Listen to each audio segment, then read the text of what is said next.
Show, broadcasting from the political command center in the headquarters in Africa and across in Nairobi, Kenya. Good morning, Miriam Ogoto. Doc, a very good morning to you, and good morning, good afternoon, good evening to our viewers. Thank you very much, Miriam. At the moment, I don't have newspapers. I think you first of all lead us to our topic. Last night, it was very interesting to ask of Africa and the world. And I want to thank the millions and the millions that joined, who are joining, who are playing the videos. I asked Africa, does Africa need elections every 5 years? Miriam, you must have seen the huge numbers that came. This is now the second time in this week that I have hosted a very serious Twitter space. And believe me or not, Miriam, I'm becoming an expert there, and give me credit that I can hold 800 people without them fighting and throwing stones at each other.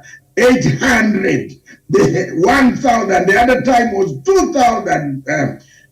You saw that last week was 2,000 people.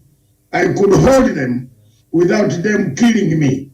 But the good thing with this one, Miriam, of Twitter space, my dear, is that people who come there are refined with their arguments because they are being listened worldwide.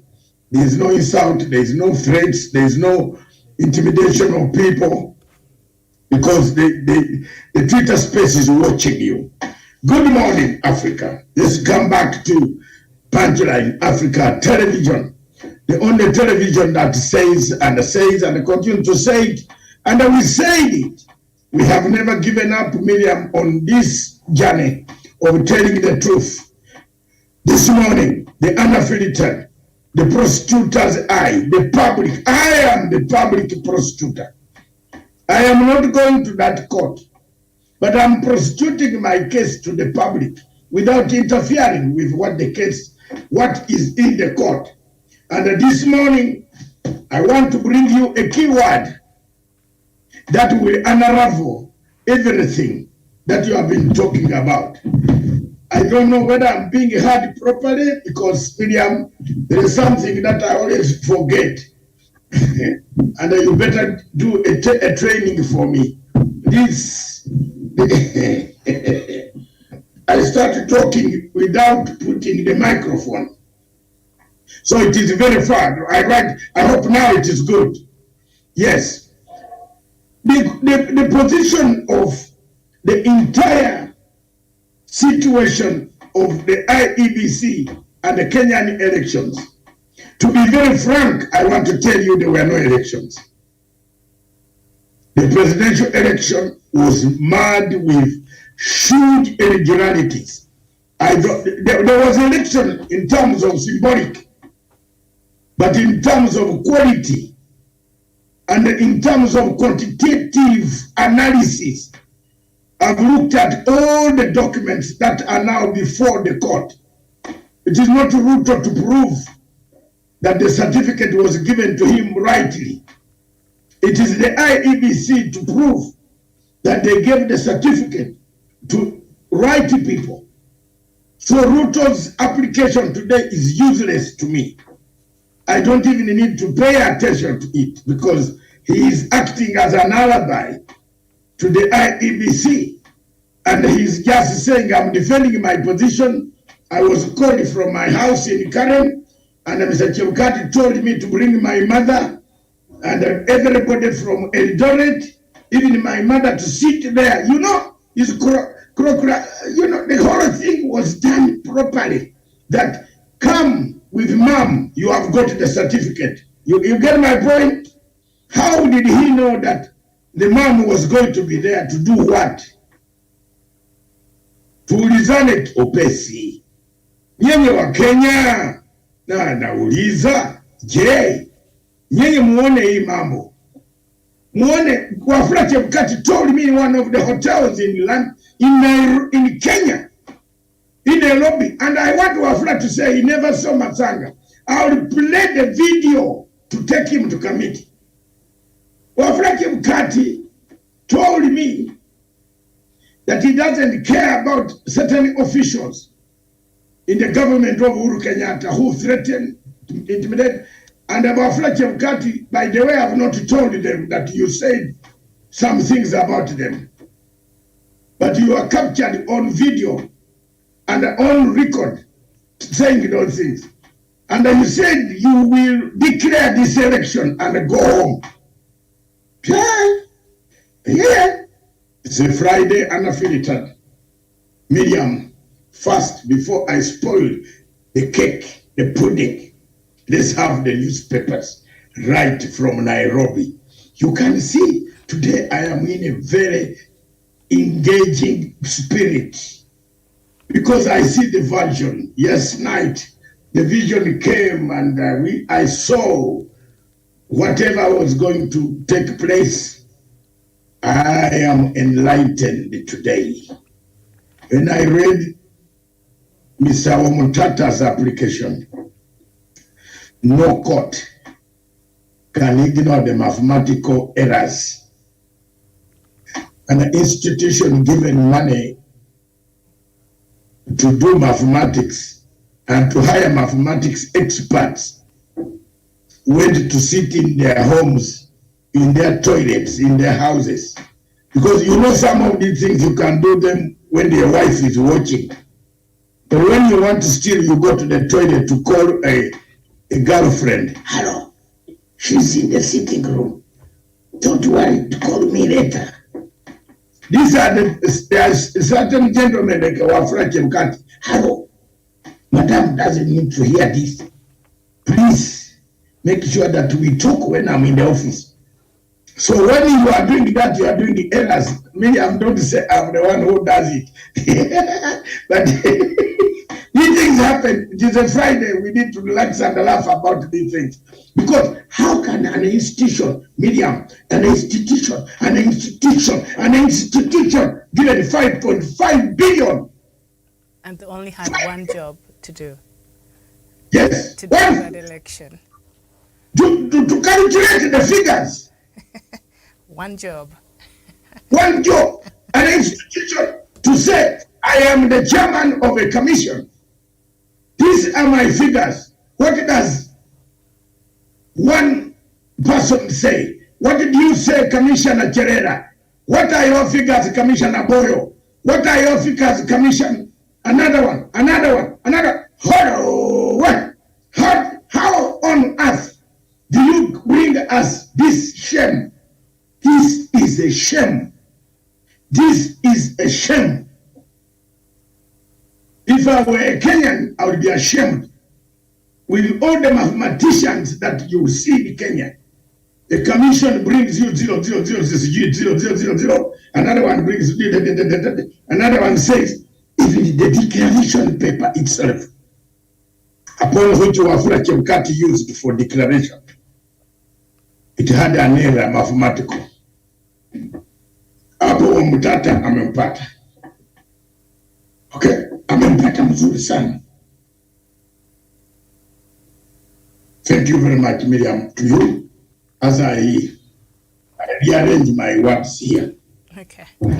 Right. Thank you so much for that. And now let's just get the latest headlines from the leading newspapers here in the country. The Daily Nation, Karua, Army of Foreign Hackers rigged election in an explosive affidavit to support Raila Odinga's petition against the declaration of William Ruto.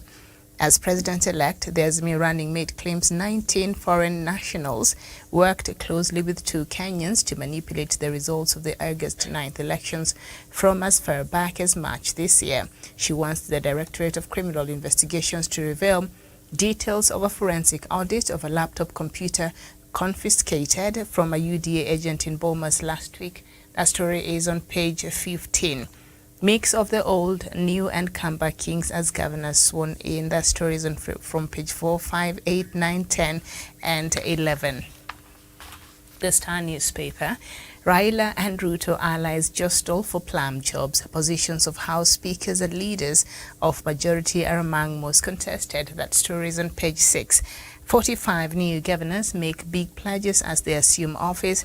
The story is on page 4 and 5. EAC after procurement officer over 40 million Kenya shillings alleged bribes. That story is on page 2.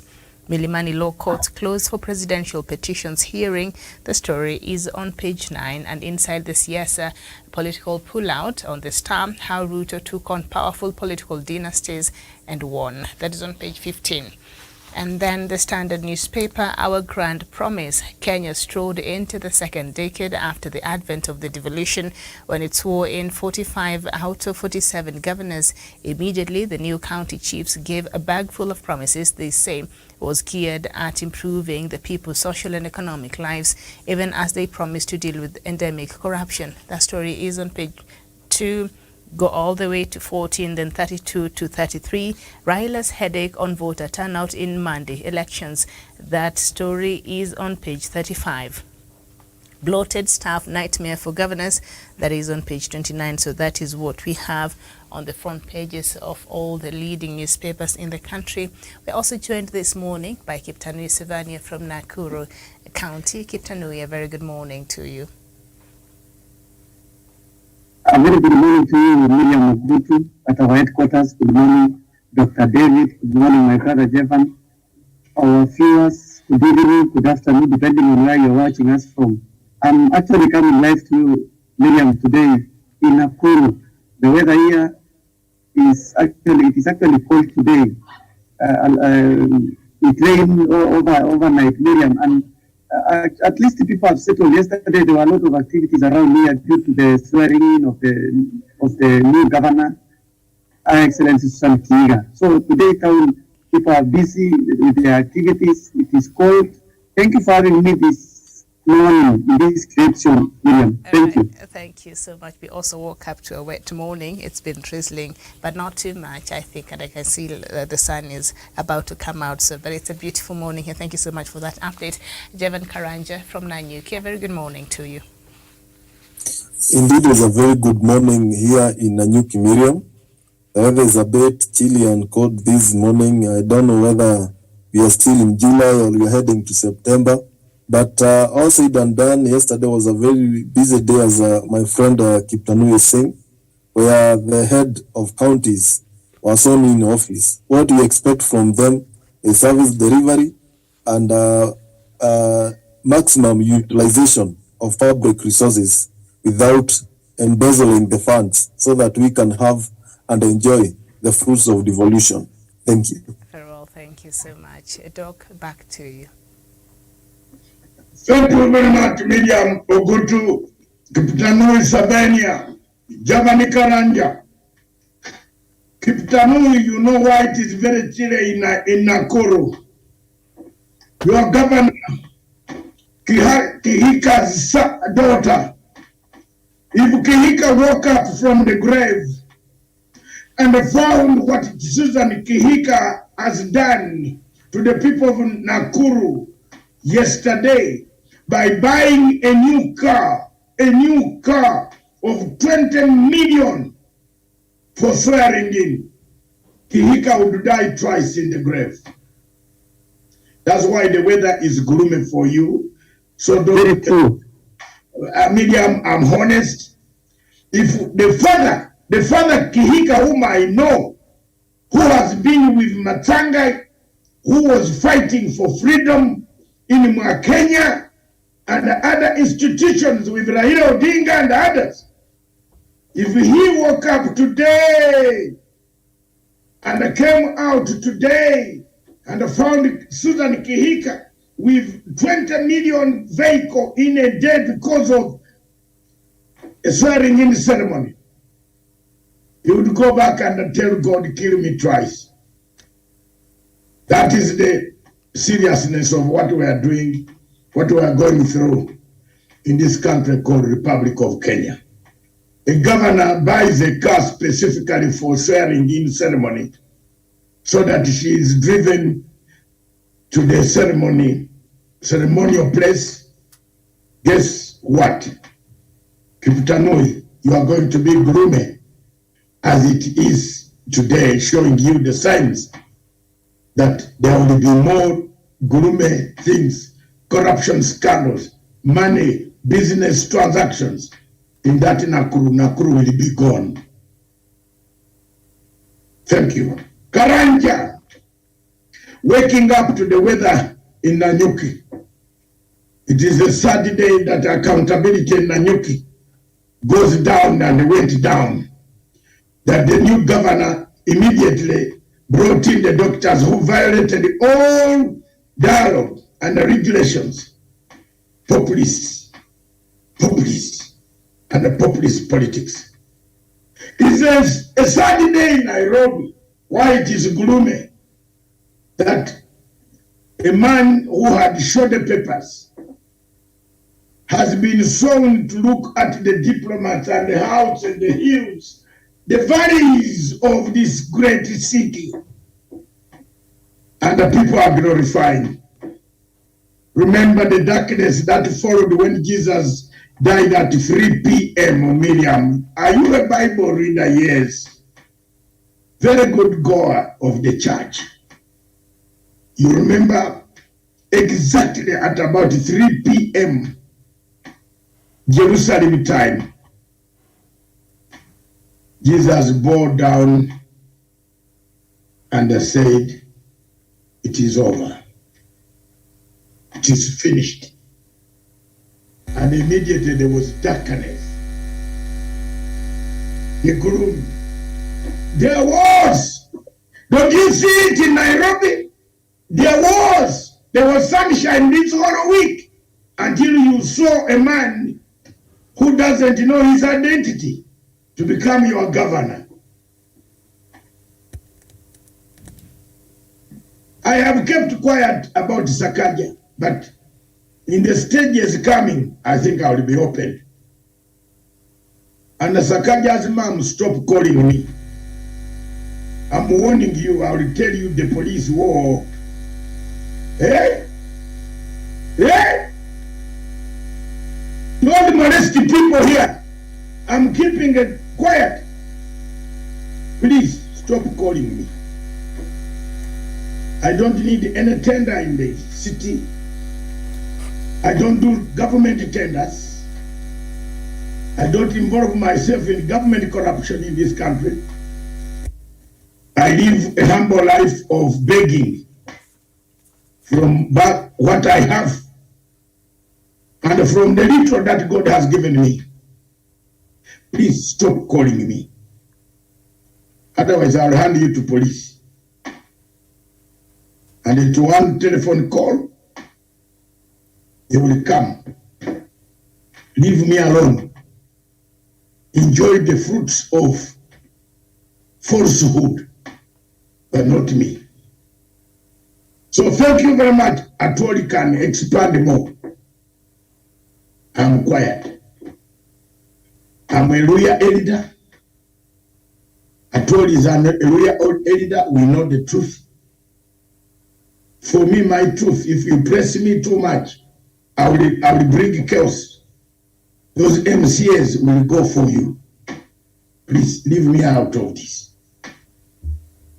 And I'm just also taking this opportunity to warn Mr. Ruto for sending people to harass me. This country is not yours alone. I am not a Kenyan, but I am a human being. I did not want to choose where I should be born. But don't worry, it's your country. You will have it. If you have it, you might need other people to help you. So stop warning, intimidating me. I'm ready for the consequences of the fact what I have said. And what I've said are true. I've not gone to kill anyone in this country. I've never tried to kill anyone. I never will lie. I've not poked anybody's eyes in this country and thrown any person in Miami. Let me be alone. Leave me alone on this journey, Miriam. On this Good Friday morning, it's unfiltered. I'm a public prosecutor. From the public prosecutor's eye, we want to prosecute. The Chief Justice did not tell us to declare the case where it has gone, but it allows us to say my projection would be. Therefore, we are not discussing the merits and the merits of the case. We are discussing the process, the flawed process of the IEBC, Independent Electoral Boundaries Commission. And that's what I want to do this morning. Miriam, I pause here now and you ask questions, or I go ahead because I've brought in something that I feel you people have to get a comment about the weather. When Jesus died, it looked gloomy in Jerusalem. Even Herod asked the wife, what is going on in the sky? And the wife said, we have killed somebody who was God's son, and God is not happy. So look at the skies of Kenya today. Look at the skies wherever you are across the country of Kenya. There is a cloud. If you elect Ruto as the president of this country and confirm him as the president of Republic of Kenya, you will cry. I might not be around. All the children of Jerusalem, cry for them, don't cry for me. When Emperor Julius Caesar died, he said, don't cry for my death, but cry for the empire of Rome that will disintegrate. Miriam, we are there. Don't cry for Dr. David Manzi Nyekora Chimasanga when he departs, when he goes, but cry for failure to have listened to my advice that Mr. Chebukati operates a criminal enterprise in the IEBC. Cry for yourselves for having not listened to me when I told you that William Samoei Ruto is linked to a mafia gangs that stretch from Turkey, Uganda, Khartoum, Dubai, and he will bring you tears. Cry for me, no. When I told you that Sudi, Moses Kuria, Kajagwa will incite violence in this country called Kenya. You see what Sudi said yesterday? He started profiling the commissioner, a Kikuyu, told him to leave the Rift Valley. Cry not for me. When Kajagwa goes to say he's finishing Moi's family in Nakuru, a deputy president elect who might be a president tomorrow, cry for yourselves. Don't cry for Dr. Matsanga.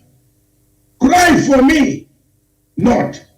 When Dindi Nyoro goes to Muranga and said Uhuru Kenyatta will be followed and we shall expose and get him.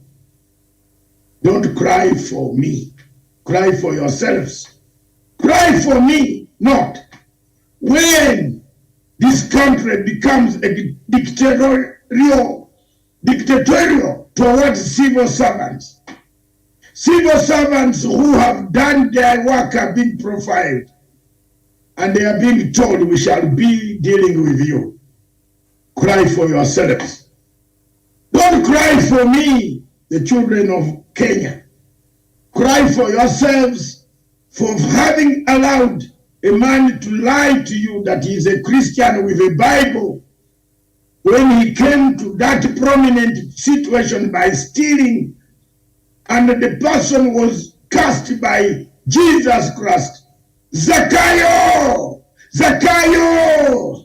Zacchaeus! Return the money before you preach us with your religious stupid connotations. Cry for yourselves. Oh, ye, Miriam, today I woke up with the spirit of Jesus Christ in me.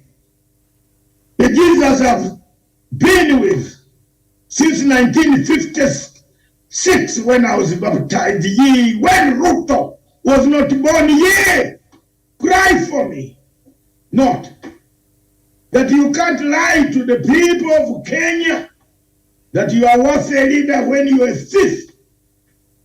Return all the stolen property, declare it.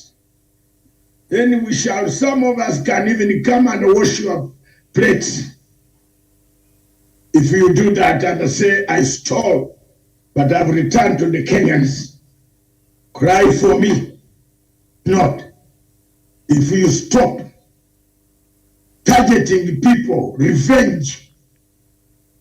If you are going to revenge on the people that you traumatized a long time ago, remember the days when you were also helped, Mr. William Ruto, you are helped to come out of jail. You would have gone for life sentence. You would not even have enjoyed calling your mother to come to the auditorium of Bomas. How did you know that you were going to win an election?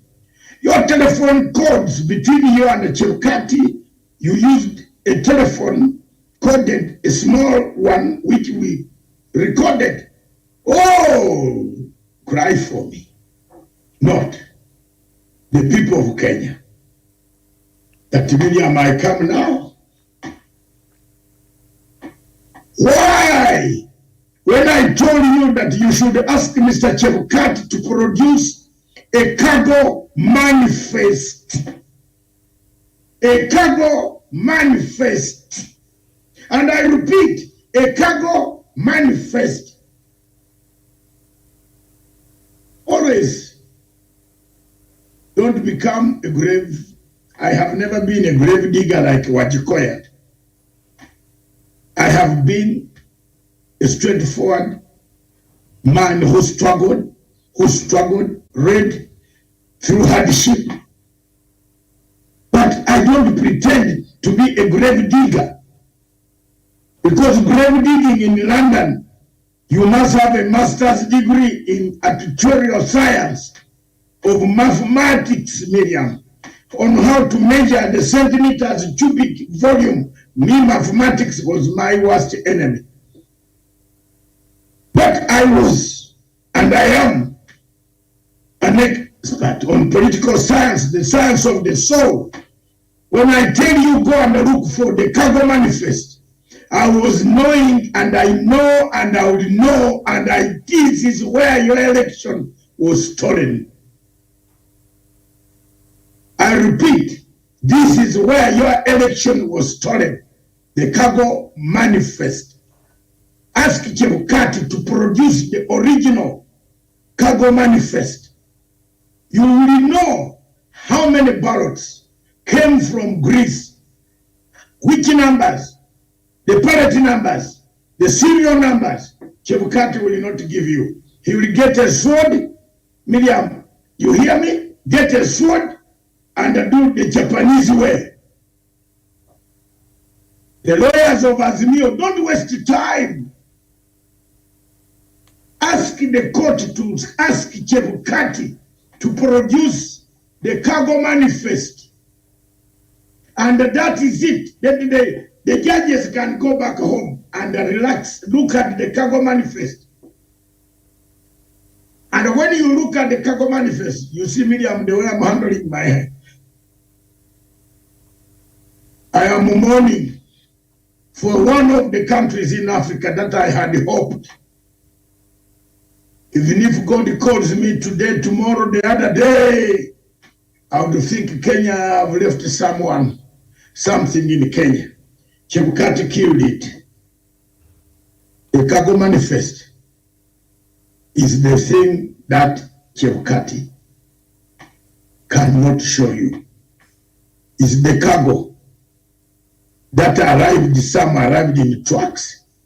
Some of us who do truck transport, our drivers were contacted in some countries on how they can transport some unknown goods. Please, the cargo manifest. Cargo manifest. Cargo manifest. Miriam, what is a cargo manifest? I think you have Googled it already.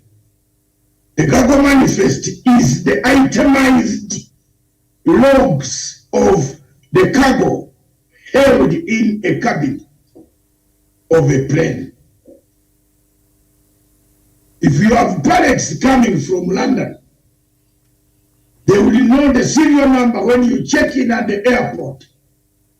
The girl, that smiling good girl of Emirates, or Kenya, not Emirates, Kenyan good tall ladies, always go to the counter which has the tallest.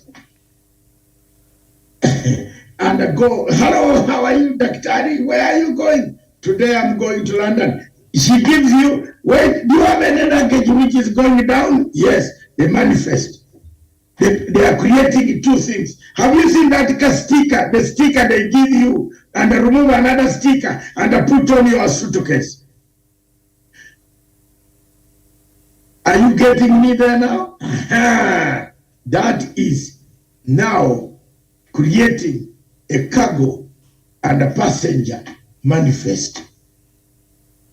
If passenger manifest is for passengers, the cargo manifest is for cargo that you are holding on the plane that is going to that destination. Ladies and gentlemen, thank you, Miriam. I have opened it. The election of Kenya, Chebukati doesn't know how many pallets, how many serial numbers, how, then he should have cancelled the entire election. I rest my case. Very well. Kitanui, Savannah, what are your thoughts on some of the issues that Dr. Matanga has raised there? Miriam, I'm equally shocked. You see, Miriam, as we have said on this television several times, that Chebukati actually has been running these IBC issues as this personal vendetta, like he's running a kiosk in his backyard. Miriam, it is unfortunate that as well as taxpayers' money, whom we've paid a lot of millions, a lot of billions in terms of Kenya shillings, so that Chebukati and his commission can do a very recommendable job. It is a sad day, the way Dr. David has said. It is not only in this Nakuru or other parts of the country, but it is a sad day in this country, Miriam, where we pay taxes, but what it ends up, Miriam, being squandered. There is a reason, Miriam, why Chebukati actually has been running this show alone. As I said yesterday, one is that he is the real beneficiary of all these schemes, Miriam. He is the sole beneficiary. That is why he was not even in a position to work with other stakeholders. When he was called upon to sit down with other stakeholders, he said, no, IBC is an independent. What is the result now? The result is now, Miriam, it is only God. It's only that, Miriam, this country was not even planned to chaos as previous elections, Miriam. Now, when Dr. David talked of cargo manifest, Miriam, and actually Chebukati cannot say how many ballot papers came to the country, which flight, who brought them in. Miriam, at the beginning of, before we went for these elections, Miriam, some people were arrested in this country, Venezuelans were arrested, Miriam, and I'm of the opinion that the DCI, Miriam, must do a audit, must know where is, I think up to now they have the information about these people so much, Miriam. So this scheme has been done, Miriam, in a manner that this isolation thing, Miriam, of bottom-up approach is a fallacy. It's a fake issue. And we saw it yesterday here, Miriam, in Nakuru. Somebody requesting for 75 million shillings for only inoculation. So it shocked us, Miriam, that our incoming governor, who is now the governor, decided to decided to purchase a car worth 20 million. Miriam, when Kenya Kwanza, part of coalition were running their campaigns in this town, they were talking of photo armor. They were talking of isolation. They were talking of Kota guys. They were talking of Mamambogas. Miriam, what can 20 million? 20 million is 25 million is a lot of money that can even give Mamambogas, Kota guys, and other people a lot of hope. But what is happening? These are easy. These are a drop of water in an ocean. There are coming. The things that are coming, Miriam, are so worse. The same people who promise people that they will be actually steering this country to create to prosperity, Miriam, are the same people who are now preaching hatred, who are determined to finish other families, which those families, Miriam, they assisted them, which they supported those families for ages before President Moi retired, another people, Miriam. So, as I said yesterday, are we on a faithful mission of what is happening? Miriam, it is not by design that it is not by default that Chebukati actually decided to run this show. Chebukati and Mutangula and William Ruto and Adam Dole and all these people have been implicated on this series of fraud, on this series of procuring these things, Miriam. Miriam, you see, I was telling somebody yesterday in this town, Miriam, that we have not seen anything else. The people who supported Susan Kiga and the people who supported these people to claim to power are coming now to auction this city. This city will be nowhere. And some of us, we were actually asking ourselves, if we can get an opportunity to go to another country for another 5 years so that we cannot witness the impunity, so that we cannot witness whatever it will be happening here. So that when we come back, we'll come back at the liberation time of this country. But Miriam, what is happening in future, if we are not going to correct this, and I want to say in this television without fearing, in future, if we are not going to rectify whatever is happening in this IBC, there comes a generation, Miriam, and history repeats itself. There comes a generation in future where, Miriam, people will be slaughtered like 2007, 2008.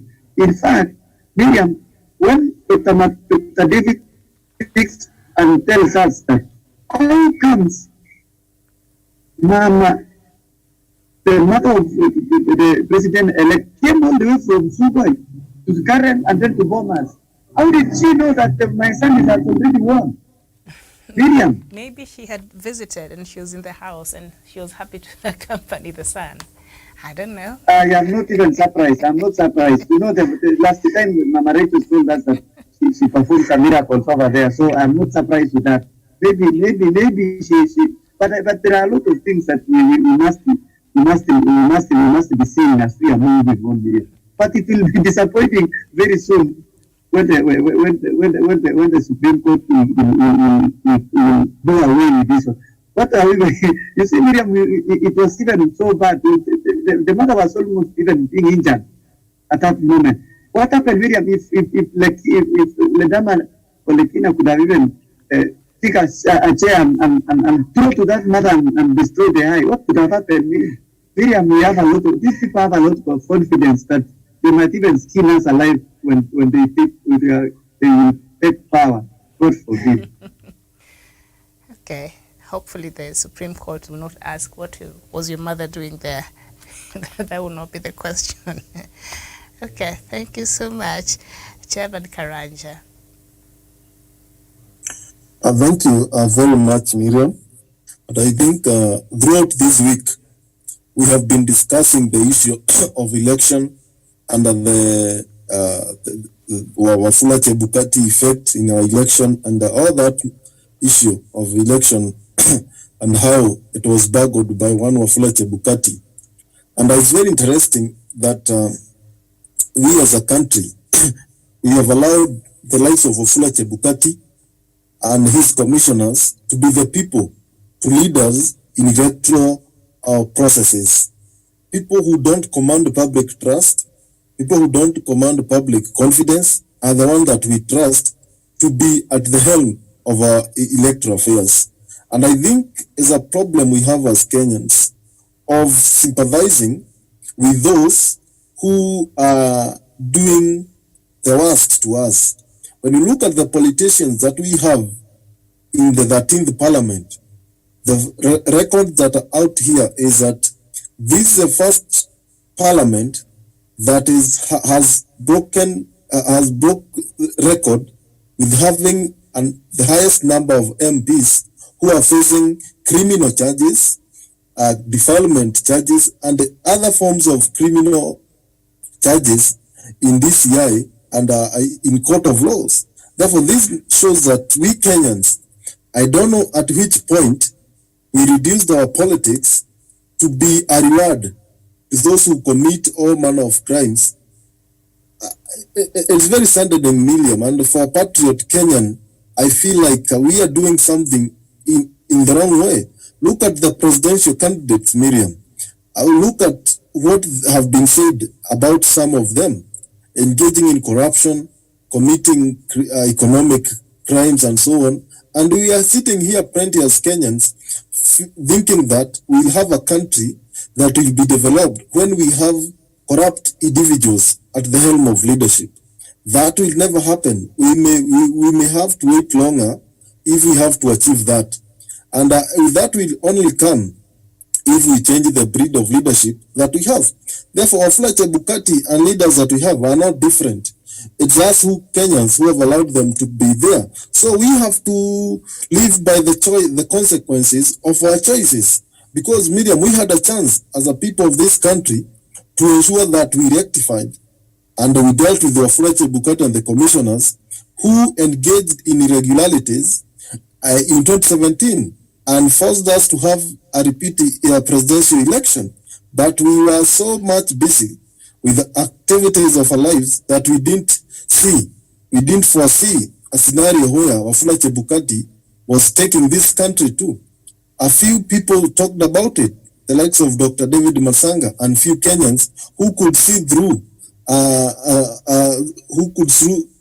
the eyes of Chebukati and see that behind the back of his mind what he was planning to do for our country. Therefore, going forward as a country, we must now get serious with matters election. We must empower our electoral institutions, because at the end of the day, Miriam, I have no problem with Raila Odinga losing an election, or William Ruto losing an election, or my preferred presidential candidate going to an election and get defeated if it happens in the right way. I have no problem. In fact, I will concede and support the winner. But look at our scenario here. Nobody is willing, nobody is ready to concede defeat. Not because that we cannot love to concede defeat, but we have a system, we have a referee who have shown biasness. That is why nobody is willing to concede defeat. Miriam, I'm telling you, if Raila Odinga was announced the president-elect, William Ruto and the team could also have followed the same procedure that Raila Odinga is following today, going to a court of law to seek justice. Because at the end of the day, no one of them could have accepted that Wafula Chebukati has delivered a free and credible election. Therefore, it is upon us Kenyans to know how we will strengthen our institution. It's upon our politicians to respect independent institutions and to empower them so that they can do their work independently without having a political interference. We have seen the people who support the deputy president talking ill of the DCI, talking ill of the police, the chiefs and the administrative unit. I think that should not happen in a country that is proudly boasting around in the street of other Africa countries that we are the most democratic country, but we can't empower our institution to deliver on their mandate. Therefore, I think as Kenyans, we have a collective responsibility of ensuring that we have credibility in this election. And we should deal with these people, culprits, who commit electoral crimes and go unpunished. It is high time we put deterrent measures in place so that we avoid a breed of the likes of Chebukati coming up in the future to bug our elections and leaving us in a state of confusion, leaving our business people in a state of anxiety and not knowing what the future holds for them. I think we Kenyans, we have failed big. Though we are blaming Chebukati, we are part and parcel of the problems that is facing this country. We must rectify and we must rise to occasion and understand that this country, the well-being of this country is a collective responsibility for all of us. Thank you. Okay, thank you so much. And I see Douglas has just joined us. Now, still on matters election, even as we look at the topic of discussion this morning, the 4 electoral commissioners who have disowned the presidential election results will each file their responses in the petition challenging the outcome of the vote. Besides the Independent Electoral and Boundaries Commission, IEBC, and its chairperson, Wafula Chebukati, each of the other 6 commissioners have been listed as respondent, first in a presidential election petition. Vice Chairperson Juliana Cherera and Commissioners Justice Nyang'aya, Francis Wanderi, Irene Masit disowned Mr. Chebukati's declaration of Dr. William Ruto as president-elect, alleging there was no clear winner. It has emerged the 4 commissioners have each instructed a lawyer to file their responses, widely expected to mirror their public statements that the vote tallying and verification process had been bungled. One of the 4 commissioners yesterday told the nation that each of them will have a separate lawyer to represent them at the Supreme Court, but they will demand that the IEBC foots the bill, since they have been mentioned in the case as IEBC commissioners and not as individuals. We have already identified our lawyers and given them directives. We need our own lawyer because the prayers Mr. Odinga has given to court is in relation to the case are different from what we have been listed to answer, said the commissioner, on condition of anonymity. So that is one update. The other one, read that part. That last part, that what Raila has done, what? Yes, so we have already identified our lawyers and given them directives. We need our own lawyers because the prayers Mr. Odinga has given to court in relation to the case are different from what we have been listed to answer, said the commissioner on a condition of anonymity. And he continues to say, we will always stand with the truth, and that's why we need to have our own lawyers, the commissioner said. And the official said the lawyers hired by the IEBC will be defending the position of the commission, that there was no rigging in alleged by the Azimio coalition. So they're saying they cannot work with the lawyers representing the IEBC because they'll be defending a different position that they are taking as the commissioners in that case. Yes. Hold it there before Douglas comes in. Hold it there. So scratch your head again. These 4 are saying whatever Raila has gone to court to ask is his wrong. And it is entitled to that petition. The petitioners who are Raila, Azimio, that's okay. The 4 says, we are also in the same court, but because I don't want people to misunderstand that they have said they are also... Raila, one of the prayers was for each of the commissioners to give a personal testimony of what happened. So now... Exactly. Yes. That's very good. Yes. But they might come in to say the same thing, but with different scenario. So what you're saying is they can't be represented with the lawyers of the IEBC because IEBC lawyers are representing a different position compared to what their testimony says. So they want their own individual lawyers. Correct, Yes. Miriam. Yes. After that stage, we are together. We are together, Now, yes it is. let's go move to another stage. Each lawyer, each commissioner will come in court.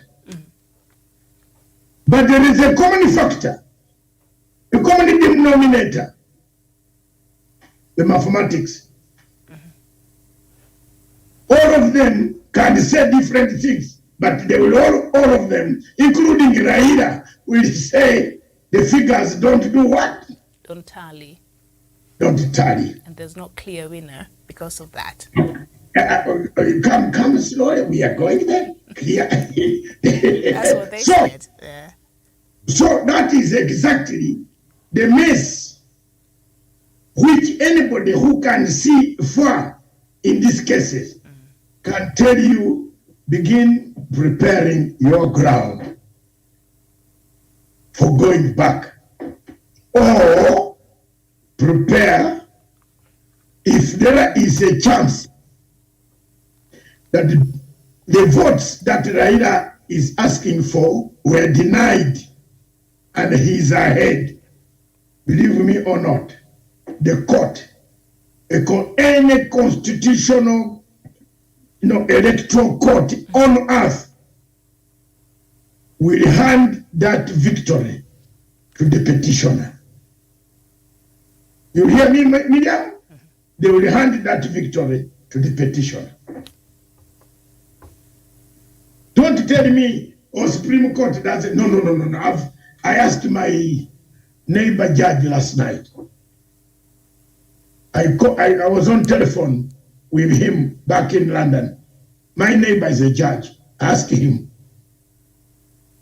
if the petition comes to Old Bailey and says my votes were taken, he says, no, it doesn't matter whether the House of Common Lords or the Supreme Court of the United Kingdom, we hand over the victory. Yeah, to the petitioner. Even the certificate that the president-elect was given, that was also part of the materials that IEBC presented in court. So it was taken, the 34D or something. It's part yes. of, yeah. So what is going to happen now, as far as, that's why I was laughing at the presidents of Africa, and I even belittled them for having sent congratulatory messages when Chebukati has now taken back the certificate for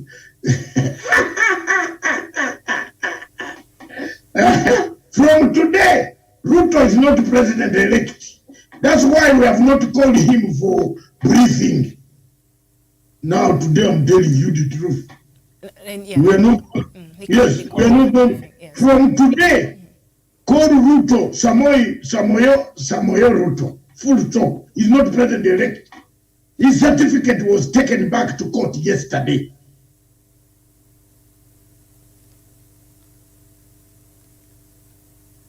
You hear me? They filed. The IEBC took it and filed it there. It's part of the evidence. Yes. So he's not president-elect to me. Kama tunakutana kwa barabara tunapigana makofi. Hakuna shida. Hey, from today, the Kenyans should know he's not president-elect. And once he does his defense there today, he's not telling us anything new. He's not part, he's a hearing. Kuja kusikiliza hapa. Wewe, ulipatiwa certificate Bonoko. Kuja. And I will belittle others. I have a package for you, Ruto, to belittle you. You could not stand. No, a thief cannot stand to belittle a man who has not stolen even a pen who helped you to come out of jail. Yes. Let me tell you, Miriam, this is becoming very sweet and juicy. The 4 commissioners, they are going to say, you know what? Mr. Chebukati disappeared at 8:27, 16 seconds. You remember what I told you last week? One of the commissioners has drawn the map and the imagery from Safaricom. So if the Safaricom journey of 2 of the commissioners meet with Raila's Safari journey imagery, the house where Mr. Chebukati and the son had put together as their tallying center with a black computer called Black Horse. Nyeusi. Computer in a back office is when the rubber meets the road. And we are done. Now, Miriam, before my friend Kilini comes, my younger man, I know he was there. Let me tell you, read for you something. The topic of today is a cargo manifest. What is a cargo manifest? A cargo manifest is a listing of goods comprising of the cargo freight carried by means of transport. The cargo manifest describes the particulars of the goods, such as transport, documents, numbers, consignors, consignees, marks, numbers, number and the kind of packages, descriptions and the quantities of the goods. Have said Uganda English or Museveni, good to see. Have you seen that? Trust in this brain is your man. I'm here. I told you a long time ago that to cut it, you will cut it. Madam Miriam, in your studio, just every journalist in Kenya should start shouting, cargo manifest, cargo manifest, cargo manifest. Chebukati will get a sword and cut himself, and then we go for ceremony. Because Miriam, if that marks of parrots, if that cargo manifest was presented, Kakamega would have voted. Mombasa would have voted. But because they hid the cargo manifest, the people at the warehouse could not distribute the items. Why? Because some cargo, Miriam, were coming from the neighboring countries. I'm not naming any, but they were coming from neighboring countries by road, plane from Athens did not come direct to Kenya. It dropped some cargo in several countries, 2 or 3 countries, dotted across here. Miriam, please, please, please, please, please, please, give me a break. Have you seen the mess we are in? When I said there was no printing press in Athens, were you not the one moderating the show? When people went to Athens, they found no printing press. No, when the other commissioners went to, according to Chera, when they went to Athens, they found that the ballots had already been printed and sealed, so they did not even have a time to go through them and see if they're bringing home. And there was no printer. Mm-hmm. Now, when you remember, Cherera went with Paul Romangi. Mm-hmm. You remember? They all went together.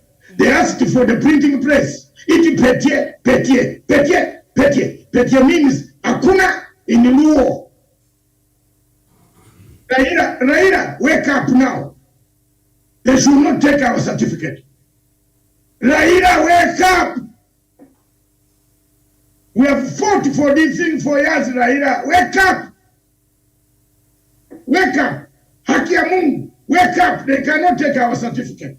These guys did a mafia job. How can they take our certificate like that? Well, Jonga, you have not seen another Miguna in making. I'm preparing the documents. Hey! We have solutions for Mr. Ruto. He should not walk around the town addressing the people like that. We have his solutions. Akiamu. He will sit in his house and he will say, what? Mwezi kufanya uizi namna hivyo. Mnakuja sasa mmefanya uizi. Mnaibia wa Kenya taxpayer. Then you come and say this is an election. There was no election of presidency.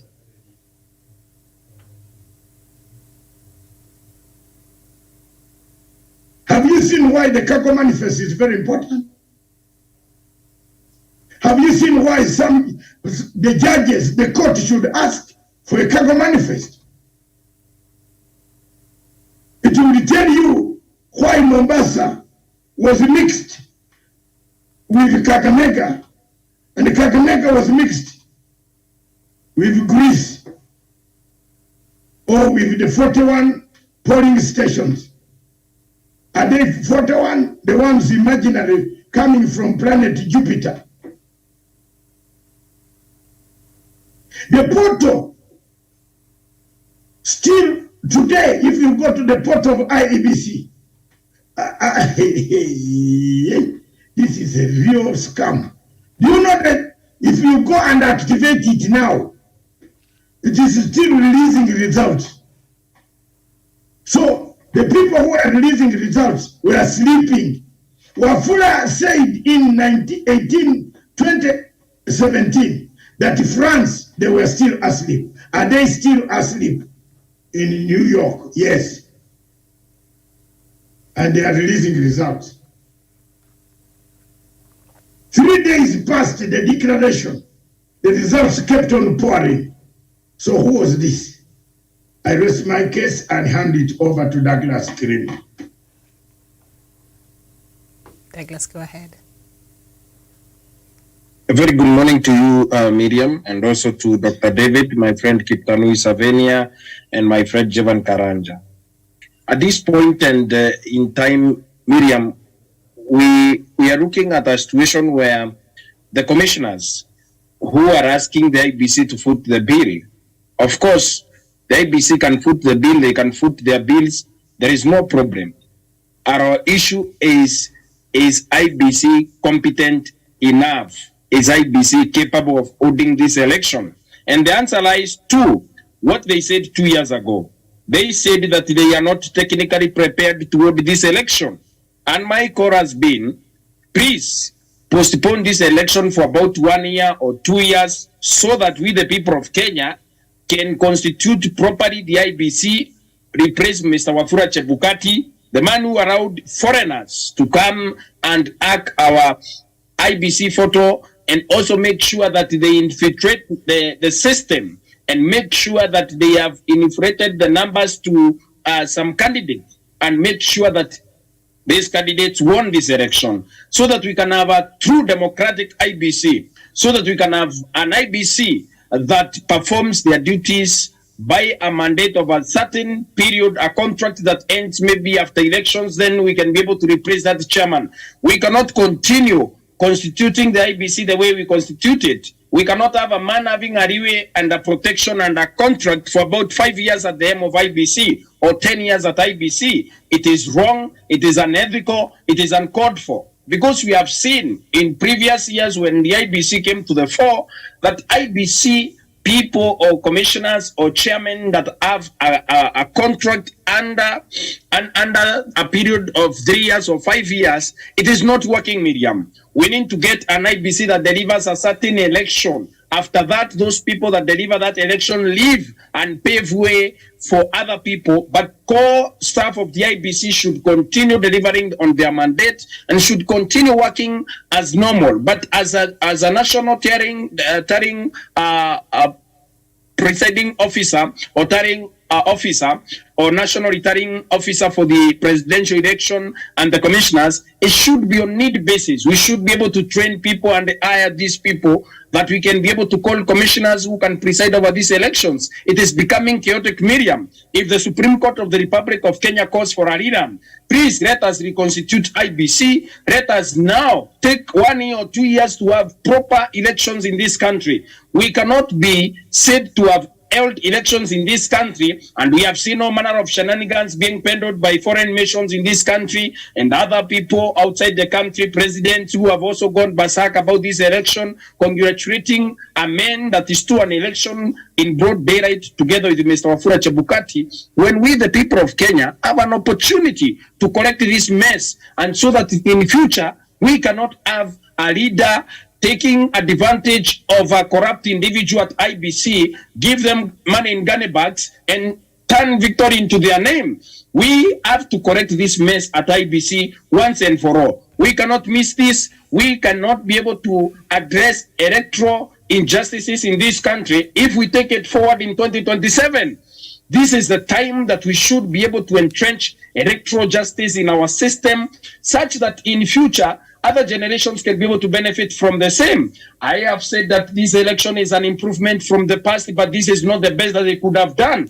They have been able to allow corruption cartels to take over and be able to infiltrate the system in IBC and also corrupt the minds of people at the aim of IBC with money in Ghana bags. At the end of the day, if we do not we the people of Kenya do not entrench electoral justice in our systems, we shall continue having presidents in the future that continue ruling us because they have the power of money. Their wealth is speaking for them to another man in the name of our future Wafula Chebukati at the IBC, in the name of corrupt commissioners at IBC, in the name of corrupt junior officers at IBC, in the name of gunny bags, money in gunny bags. We are going to buy these electoral seats. I do not have to campaign to be president of Kenya. I have to just make sure that some ads go on live television, national television. I have to put up a few billboards here and there and buy a future Wafula Chebukati. We, the people of Kenya, deserve an IBC that is competent, an IBC that is properly constituted in such a way that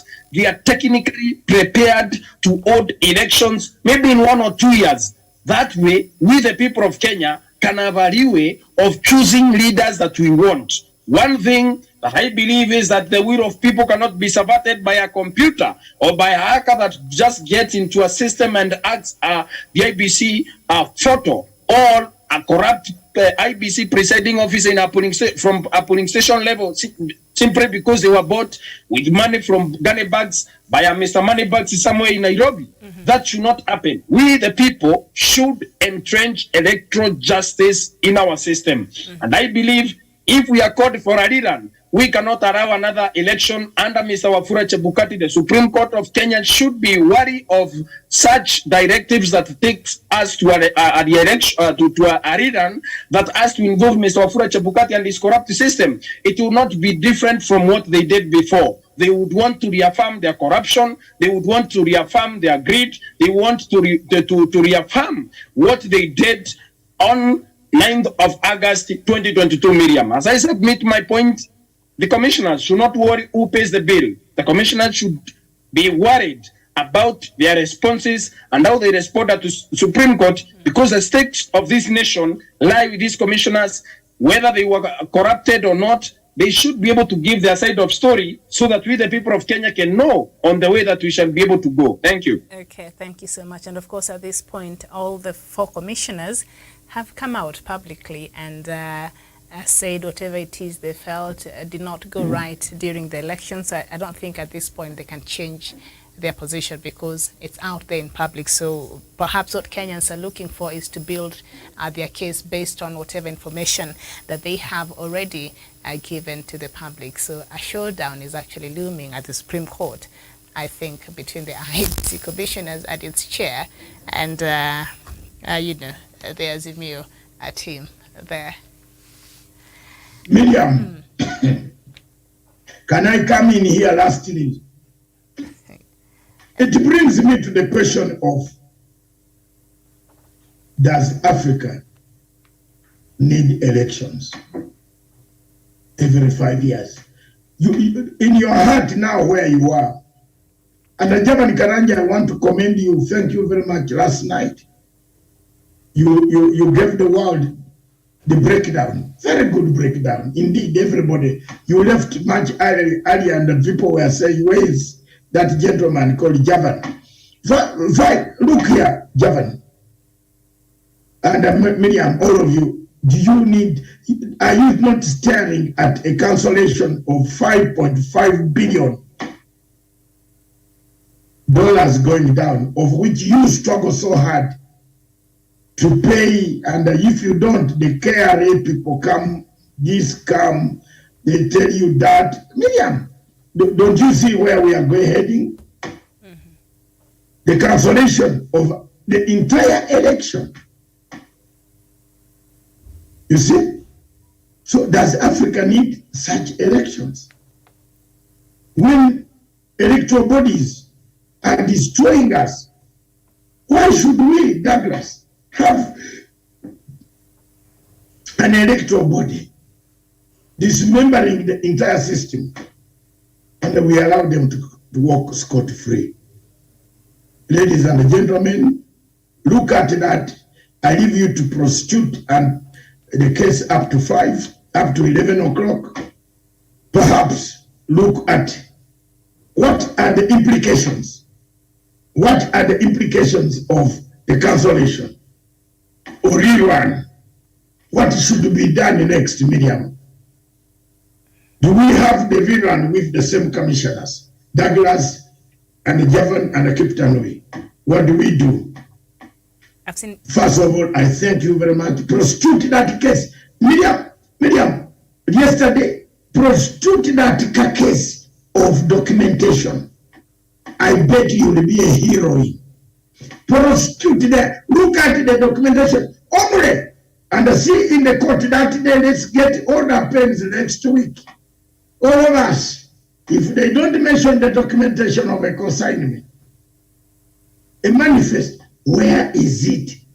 These papers came from heaven, from Jupiter, from Mars. They landed into a country called Kenya. They don't have serial numbers. One lady was found charged in Makadara court. You remember that yesterday? With papers. Yes, in Nyeri. In Nyeri, in the court, with papers unmarked. And the other one in Nyeri who had issued papers, the presidential ballot papers, 5 to 1 voter. Yes. So you can imagine. Then one in Nairobi was caught with unmarked paper whose serial numbers don't tally with the ones.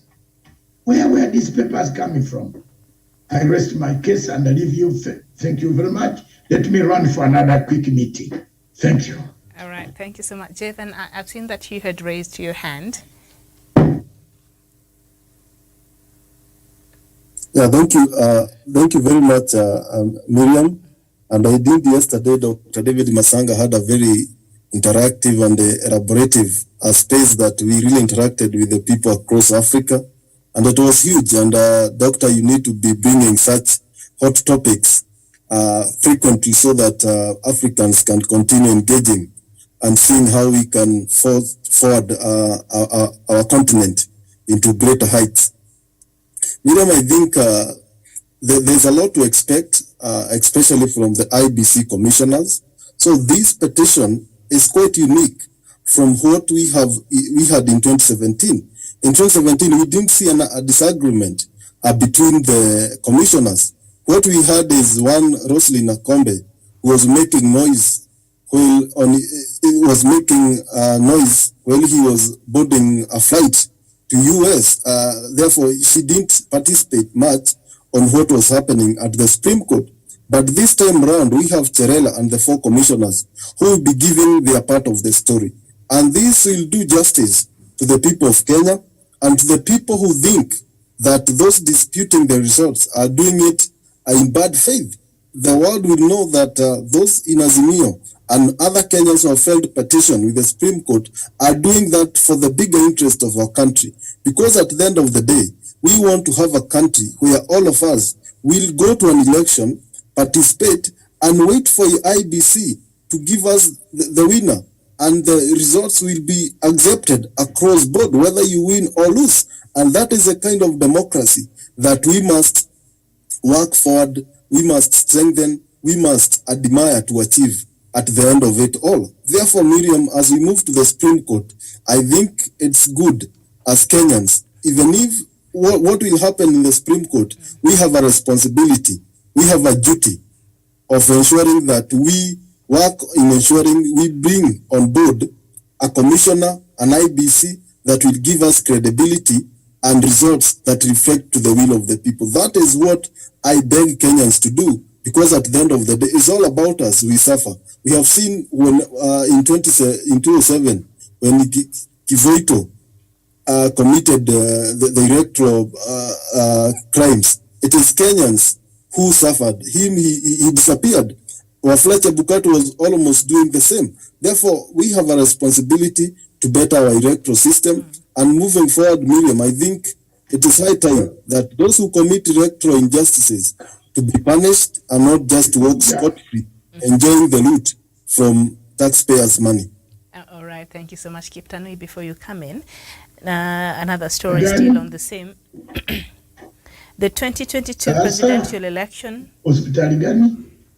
The 2022 presidential election was rigged way before August 9th through 21 individuals, 19 foreigners, and 2 Kenyans who had access to the electoral agency's technology, as the new presidential candidate Raila Odinga and his running mate Martha Karua allege in court. Mr. Odinga and Ms. Karua add that the alleged rigging began in March 2022 through intrusion into and tampering with the Independent Electoral and Boundaries Commission's IEBC system by foreign nationals without giving the names of the individuals allegedly involved in the scheme. Mr. Odinga and Ms. Karua claim the interference resulted in manipulation, alteration of voter turnout, and KIEMS kit data on election day, and the subsequent declaration of William Ruto as president-elect. And just a few days before election, I remember there's a story here, Captain, we did, and KPMG, the company, the audit company that had been contracted to clean the register, had reported that there were new logins to the register, and there was some update of some voters and things like that on the register after the cleaning up. And of course, Chebukati came out and responded to these claims, and he said the people who accessed, who updated the names were, IEBC officials. But there was that suspicion that, and I don't know if that is what the Azimio team is alleging. And the petitioners state that the 21 individuals who are not employees of the IEBC manipulated figures and election results generated by the presiding officers in the field, thus compromising the integrity of the elections.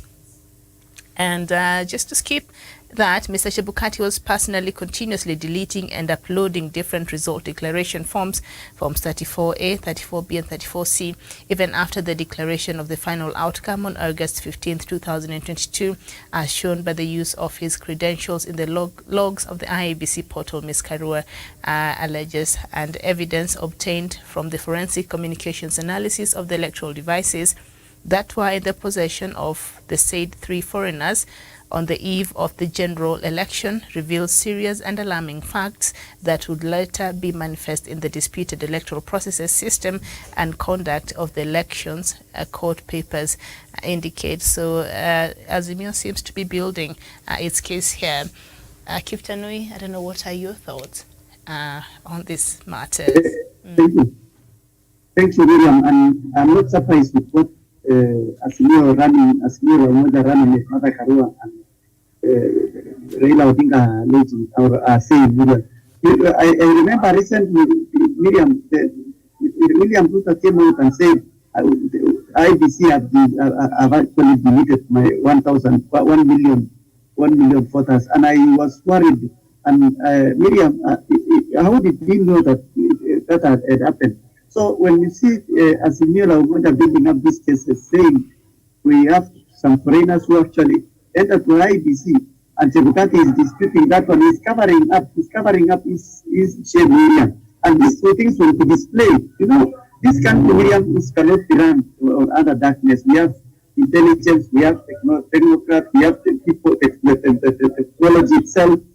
And Miriam, you remember in 2017, Chebukati said somebody used my password, and he was mad. He was mad with Ezra Genova. And Miriam, on that matter, I cannot assure that it's not true. If Azimio will believe that this happened in March, Miriam, it might be true. Because you see, Miriam, these people have been having confidence. Remember, around that time when William actually was saying, if you give your brother Oburu Odinga to be IBC chairman, Miriam, we are going to win. And you see, Miriam, this one does not worry me, because I have seen several times a candidate who is actually a candidate for presidential elections, Miriam, is not worried about IBC, but he's supporting IBC. Saying maybe IBC, leave alone IBC. So we are not worried. These things might be true. And if it will be true, people, Miriam, the Bugatti would have even raised the alarm. But he failed to raise the alarm. So things might turn to go out. Because if you are there and you will not raise the alarm, that some people who have entered to your servers or to your systems, Miriam. When these people enter to your system, they interfere with election. That is why you see 3 days, Miriam, 3 days to the declaration of results. It will be who happens to be known spannable for the other side of coalition. Declare the same results, Miriam. The same. No, there were no differences, and we were asking ourselves, how did we know in 3 days that the outcome of the results will be this and this and this and yet the results was still triple relief from various constituencies, Miriam. So these are the basis, and this will be the basics, Miriam, when the case will be launched. And at the end of the day, Safeguard will be in court, Miriam, not only for this election, but the fraud will be arraigned because of fraud, Miriam, and we might spend this part of life in jail. Thank you. Mm-hmm. Okay, thank you so much, Douglas, as we conclude the show. Thank you, Miriam. I believe that Mr. Wafula Chebukati from the Court of Public Opinion has a case to answer, and also the latitude that has been also portrayed by Mr. Wafula Chebukati and co. Also, the counter accusations from the commissioners from one side to another, from one day to another, is not a good shot for the people of Kenya. Chebukati was mandated to deliver free, transparent, credible, and also verifiable and also democratic election. He did not do any of those. What the people of Kenya expected is that this election will be free, fair, democratic, verifiable, and also it is an election that where people of Kenya are going to subject their leaders to their will. The will of the people of Kenya has been subverted. Mr. Wafula Chebukati is in panic. People in Kenya Kwanza are saying that if Ariran is caught today, they are going to wash Azimio. You do not steal an election, then claim that if you overturn our victory, we are going to also defeat you with more votes. You would rather defeat an opponent in a free and fair, democratic and verifiable election than stealing their victory and then claiming that you are going to trash them or whitewash them in another election. I believe from my perspective that this country stands an opportunity to be able to entrench electoral justice in our lives and generations yet unborn, or generations that will come. They shall know that in 2022 general election, electoral justice was entrenched in us, and this is what we stand for. These will be some of the founding documents in the future, or generations that are yet unborn, that they shall know that in the year of the Lord 2022, electoral injustice was inculcated in our system, and we have been able to entrench it, we have been able to embrace it, that we want free and fair elections, that the will of the people shall stand, that we, the people, and our will shall not be subverted by any person, that no man can start with gunny bags, money in gunny bags, and also steal an election in broad daylight, that no one will be able to make sure that an election is lost in the presence of their opponents, that they shall be able to uphold the rule of law, that they can also come up with the strategies on how to win the hearts and minds of the people of Kenya. If truly the other side had the will of the people and they had everything that they needed and all that, why would they come now to the fore and then claim that they have also won election through hacking the IBC system and all that? I heard the other day one of the panelists in one of the media houses asking if Raila Odinga claims that William Ruto stole the election from him, why did Raila not steal that election? I want to tell the people of Kenya that I do not have to be perceived to be a thief. I don't have to steal because you are stealing. I don't have to be a bad person because you are a bad person. I don't have to take revenge in my hands. I don't have to take the law into my hands to revenge for myself because my neighbor has been able to do a bad thing to me. Let's be the bigger people. Let me become the bigger person. A person that does not steal an election because another one is stealing. A person that does not bribe people because others are bribing people. I have to come to a conclusive end in my life as a Kenyan that I do not have to mirror the behavior of other people. I don't have to mirror the behavior of my perceived opponents and all that. I have to also be a man that can be trusted, whether in darkness or in broad daylight. So Miriam, in the end, we have to also let the people of Kenya know that Raila had every means to be able to bribe his way and become president of the Republic of Kenya, but he has always gone to the ballot. And so many other people who have lost elections because they cannot be able to bribe, or maybe sell their assets so that they can bribe people to be able to grab power.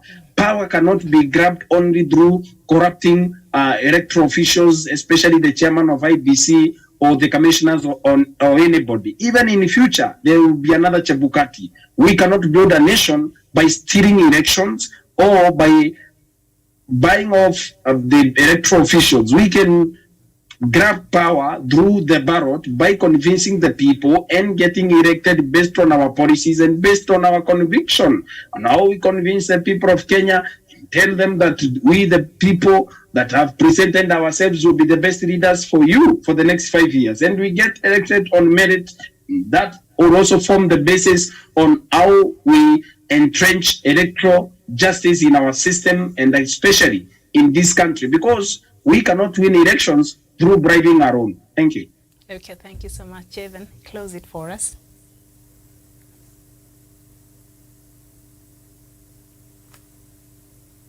Yeah, thank you.